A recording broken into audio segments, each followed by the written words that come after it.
lightning round today. And without further ado, I would like to introduce Deborah Gilmore. Deborah Gilmore is a past national president from the year 2010, and she is from Marietta, Georgia.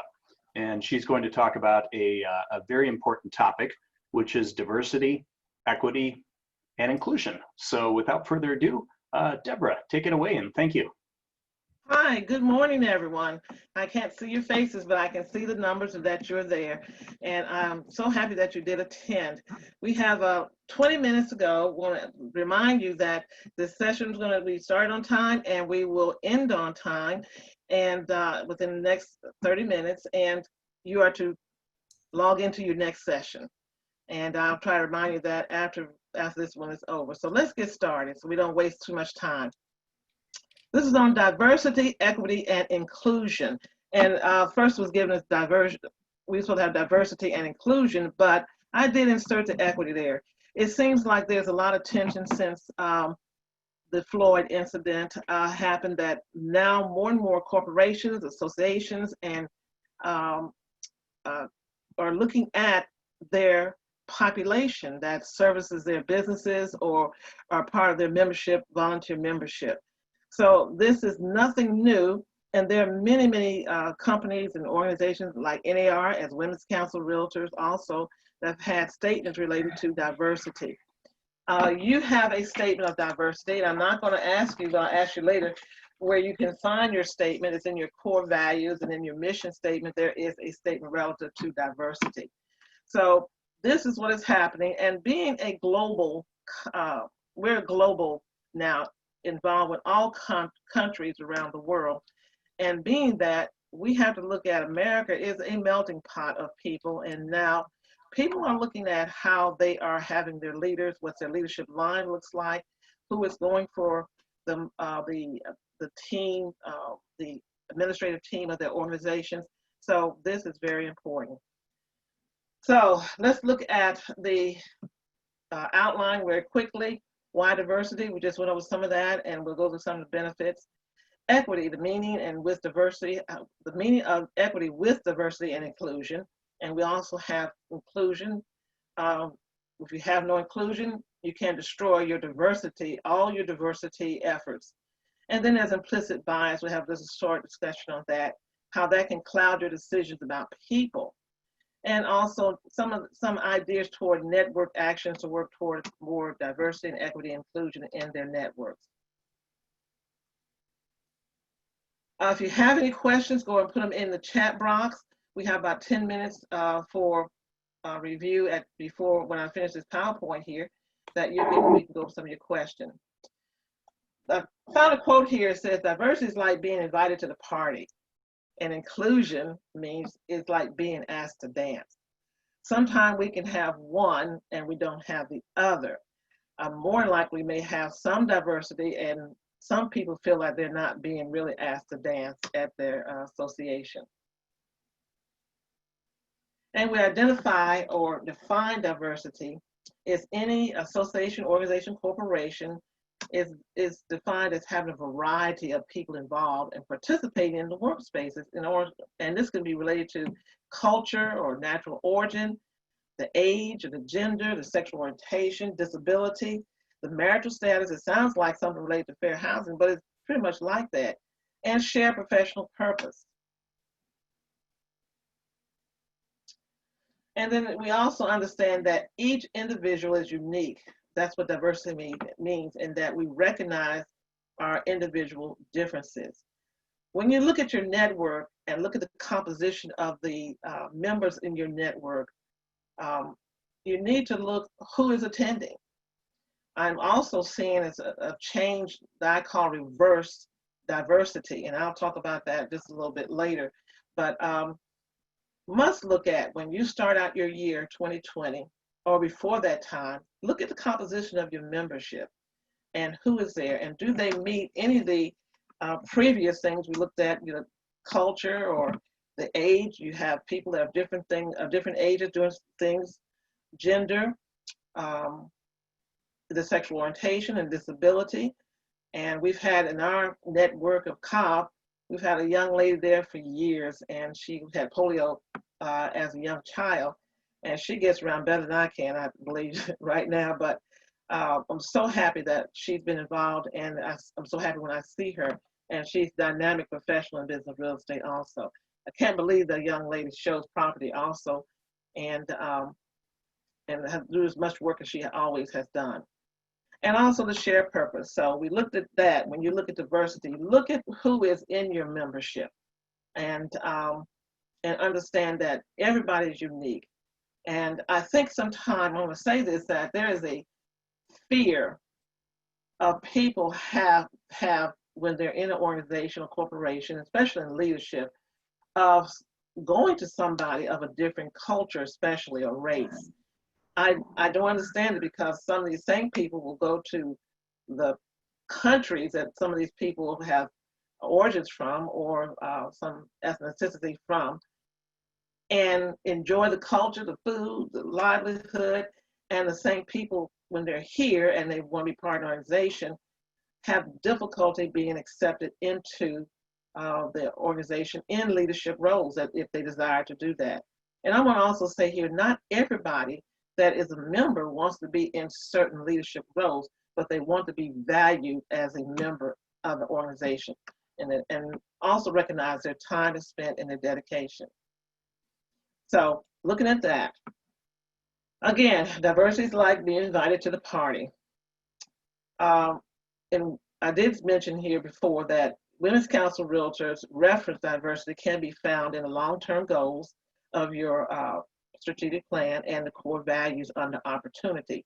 I didn't put them up on the slides because I'll give you an opportunity to maybe get back to your leadership manual and look these things up, because you'll need to know where they are in order to read all the core values, as well as read the mission statement and vision statement again. So look for it there. I was kind of surprised, because when I did look it up, we did have a statement, and I don't know, they kind of changed that to a part of a statement relative to diversity in the long-term goals. And also, I want to say that NAR has a statement of diversity, and they really do work hard now to see if they can be more diverse. And they started back in, I guess, 2009. They really looked at the complement of wanting to have more women involved in NAR, because of the complement of leadership there was so male heavy. Now, it's a different Women's Council. Our mission stated is relative to women, but as a a global organization like National Association of Realtors, they were heavy male at the time. So they actually came to Women's Council Realtors. At that time, I was president-elect, and they sat down and said, we need more of your members to be part of the leadership. We were stunned and so excited at the same time. And at that time, they said, we need names. We need names. I can see them stand up across the board table and say, we need names right now of some of your members who are ready for leadership positions at NAR. And so, and since I wasn't the president, I came back after the conference and set down as a task of getting names of those who already are on committees at NAR, and looking at potential members from our group that could actually be in leader positions at NAR. So from that, I can't remember the complement we have now, but I believe it has grown exponentially since 2009, and I am so happy and delighted to see that. But the benefits of diversity, they expand creativity and problem solving. It's a better decision making. If you look at a scale, if everybody on the scale on one side was all the same, you're going to have, over a sequence of time, over years, over planning, pretty much the same thought coming out of the same people. When there's a diverse group of people, you get different decision-making ideas. You have greater productivity and profitability that has been shown with diversity. And you have more engagement and retention of members. And we'll address that a little bit later here in the slides. And you have increased association, organization, corporation reputation. When people feel like they belong, they start to talk about the great group they're with and try to get more people to come and be part of it, the reputation of the organization does increase. Some more benefits. I have expanded creativity and problem solving. The benefit is a wide range of experiences and skills, perspectives, and insight into a problem. This is what you have with people from different backgrounds, different, a person that has been, has several years like me, may give a different perspective to someone who's just starting in real estate, maybe 5 years, and is coming to a leadership organization for the benefits of being there. And you want to have the diverse perspective. And we always have a saying, we all agree to disagree, but we listen respectfully to everybody's opinions. So you have an array of experiences, skill, perspectives, and insight maybe into a problem. Better decision making. The benefit is increased innovation and creativity and strategic thinking. The think tank really expands when you have people from different backgrounds involved. Increased profitability and production. The benefit is ambitious professionals are more attractive to inclusive companies. Believe that. And this can result in a more motivated, efficient workforce and increases productivity and profitability. Then another one, the benefit, volunteer employees are more engaged in welcoming work cultures. They're also more to stay longer, and their unique contributions are recognized and respected. So engagement is enhanced when there's diversity. I believe there's one company up there, what is it? Zappos, I remember that. Zappos, I read that when the employees come in, they each have their own office space and they're encouraged to be creative in that space however they want to be creative in. Now, we can't do that with a Women's Council Network meeting, but just speaking and talking with each other can engage more information and ability to get to know each other. Another benefit, when they are perceived more relatable, share responsibility human by a great number of, can't see, I'm here, great number of people. This can improve the brand. Basically, it's saying that when you're more relatable, people begin to look at your brand and talk about your brand. As a result of talking about your brand, this improves your relationship between employees and also develops more partnerships. So we come back to equity in diversity. And I put this in, that's the E in DEI. It refers to fair and respectful treatment of all people. So I'm not going to go over this much more than say this is non-negotiable. If you're going to have an association, especially a volunteer dues-driven association, you must be fair, respectful, and treatment of all the people. And also that means treating everyone the same and giving everyone access to, this is very important, the same opportunity. What I see sometimes in some networks, not everybody is given the same opportunity. And this is a challenge for leaders when you go in as a president, you have your team together in identifying people that may not speak up, they may not talk, and we call it maybe the tap on the shoulder, that you identify some leadership qualities in them and you keep your eye on them. So equity and diversity refers to proportional representation by gender, race, age, et cetera, in all of the same opportunities. So that means that everybody that is involved in your network should have the same open door to the same opportunities if they have an interest of what they want to do within that organization or your network. Inclusion with diversity, remember, inclusion is being asked to dance. This is where you can lose your members. There's an arrow up here on the PowerPoint. It shows a lot of people gathering into where it says inclusive leadership. Do you all remember? Some of you may remember. I don't know if they remember. The task is to ask. That's a statement that it does not hurt always to ask a member or potential member if you want them to join Women's Council Realtors, or even some of their goals and aspirations. Inclusive leadership. Inclusive leaders create an environment where people feel like they can thrive, and there's a lot of diversity. I hate to say this, I'm going to say this, but I'm going to say it. It's nothing worse than being the only person there of your own culture, and you don't see anybody to represent you. That somehow gives you a feeling of that you're not maybe appreciated, or people like you're not appreciated or valued. That's why you look at inclusion and diversity, and having people of all backgrounds come in. They want to feel respected. They can contribute to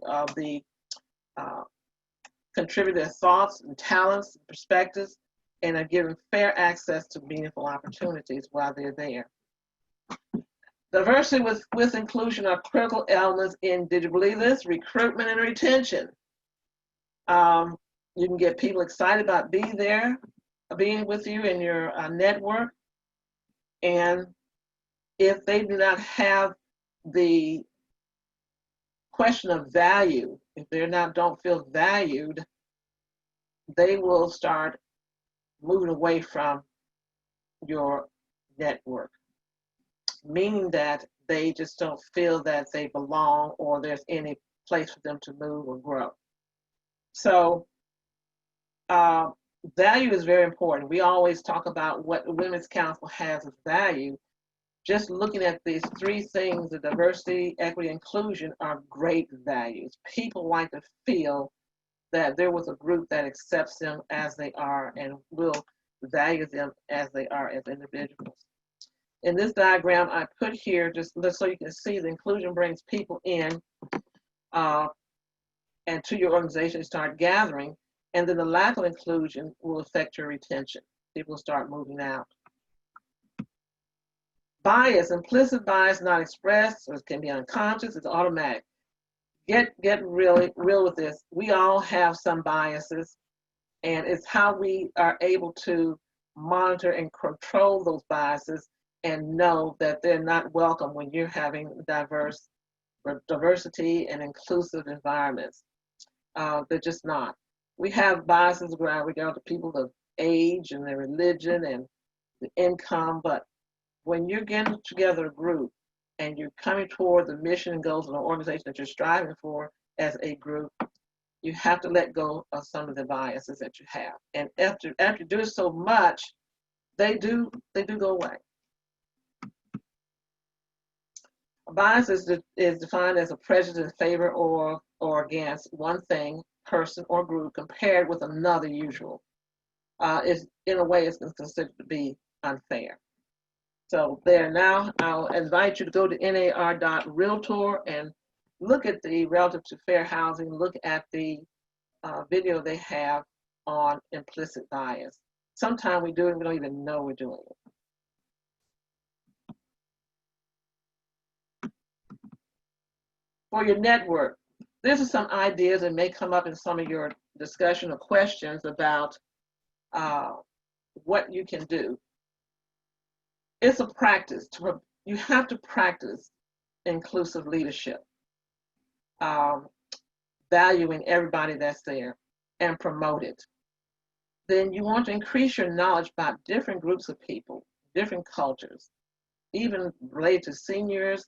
You have your LGBTQ community. You have all kinds of people with disabilities, some of the things they may go through. Just learn about different aspects of different people that may be part of your network as real estate professionals. You must actively promote and practice leadership identification at all levels of your membership. Now, everybody may not want to be a president or vice president. They may not want to. They may not want to chair a committee, but they may want to be involved in the process of doing some type of special task.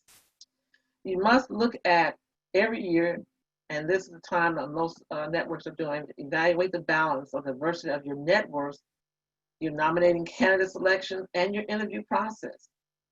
Are people of the same culture always getting in the leadership positions?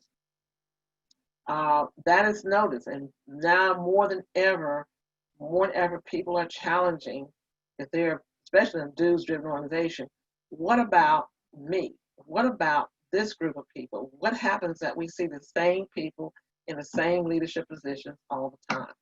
And that's happening across the board with corporations, associations, and any type of organization that should show some diversity relative to funds, dues, or even just the practice of what they're doing. So you have to look at even locale. Where is everybody coming from? I know we've had discussions about, we have 3 major large state networks, and sometimes the smallest networks feel like they're not being, individuals in those networks feel like they're not being noticed for some of the top leadership positions. And I'll say here right now, this starts not at the state level and local level, this state level or national level, looking at your candidates, looking at people who have leadership potential that want to be in that position involved, starts at the local level. You have a great task here in identifying people that will move, that want to be in a certain position and actually involved in national level and state level. That is a great thing that come from the local networks. Also, education on implicit bias.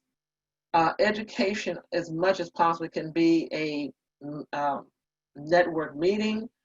Could be just something related to that, but as much education you can get, as you hear things more often, you start to melt into the concept and buy into it. And with our biases, we have to be able to do that. Have members involved. If you don't have everybody that want to be in a leadership position, but they want to be involved some type of way. So every person in your network should have some way of being involved on some type of special task or some type of committee.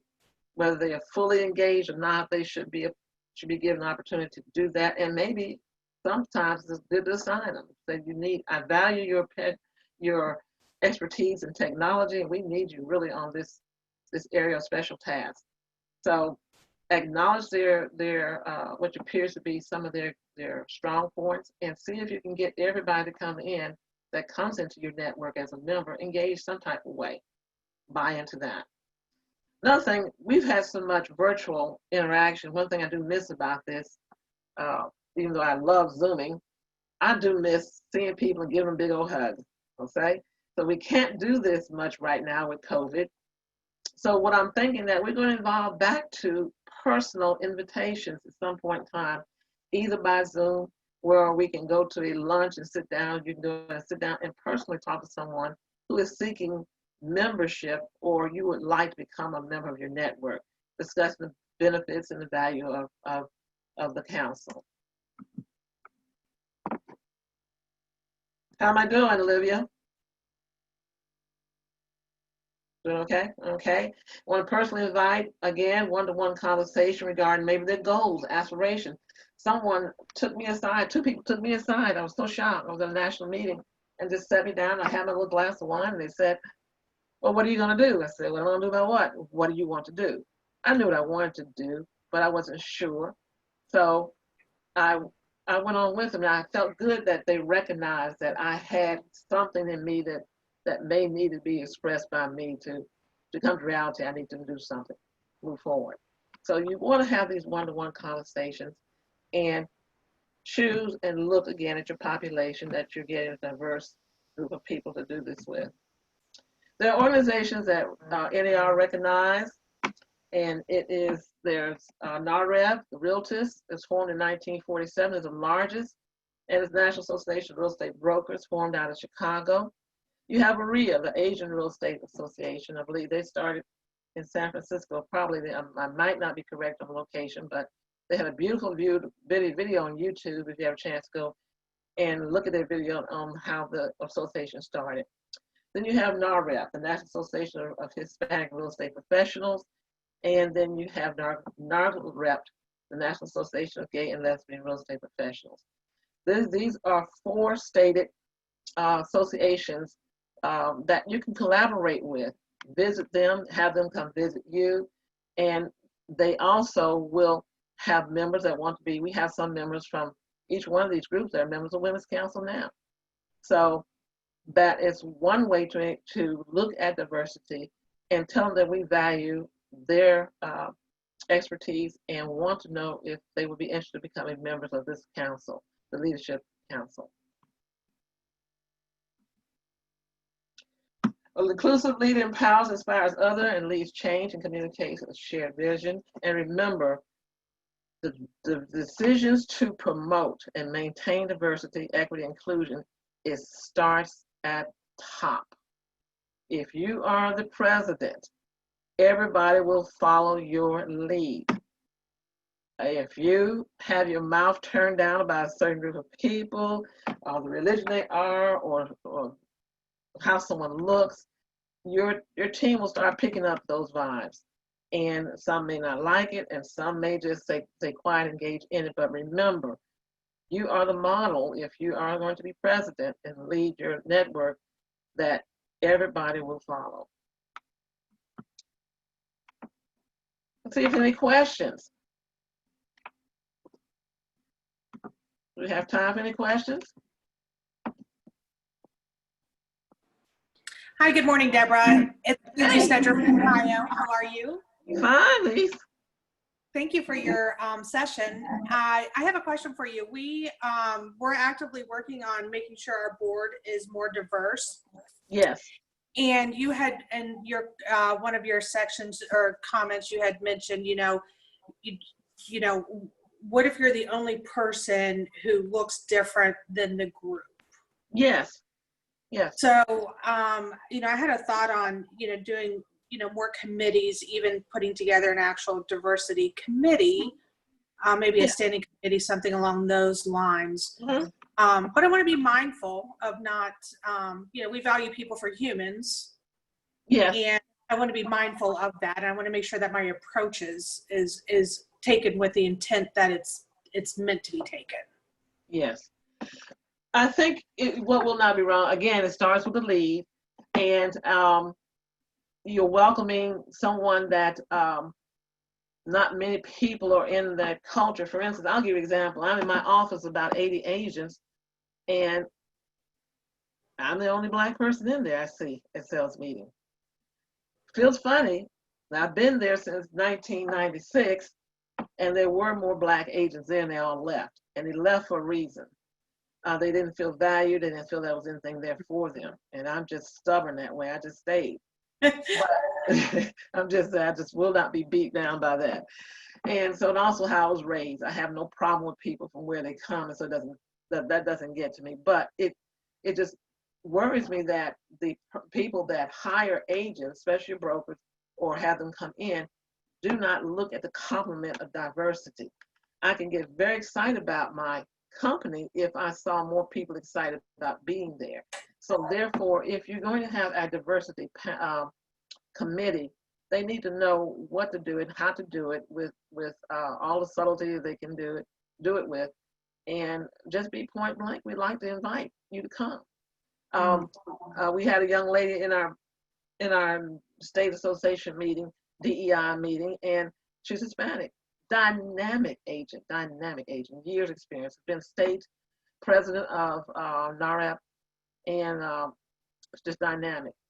And she explains, because she's bilingual, if not trilingual, sometimes her dialect or how she speaks sounds different. And we have to get past that stage of people having accents or talk differently, and get past, that's okay, that's how you are, that's part of your culture, that's how you are. And there's nothing wrong with that. And a lot of Hispanics will not become forward because they feel the problem of speaking in public may be offensive to somebody, maybe, or that they don't want to be thought of less than because they did not speak very clear English. And I don't even speak clear English. I go from Chicago to Southern girl, so I don't know. So we have to get past that and just say, as you are, we accept you as you are, and get more people involved. And what I'm seeing with some of the networks real quick is that I'm seeing that, for instance, I'm seeing with my network that most of the leadership was white for a long time. Now it's all mostly Black. it should not be that way. It's like when the black people moved into the neighborhood, all the white folks left, so it shouldn't be that way. And it should be that you're looking at your candidates, you're looking at potential, and looking at who you invite to come in, that you have a diverse group. And that will be your strongest network when you have that. Thank you. All right, Deborah, at this point, I think it's time for us to That's wrap me? up. Yeah, thank you so much for your... Thank you. Everybody, wish you success in 2021. And just, Congratulations. Bye-bye now. just a quick Bye-bye. reminder for everyone on the call, you will want to hang up from this event and then log into the next link that is on your email. Thank you. We'll see you at the next event. Thanks, Goodbye. Deborah. Bye-bye, hon.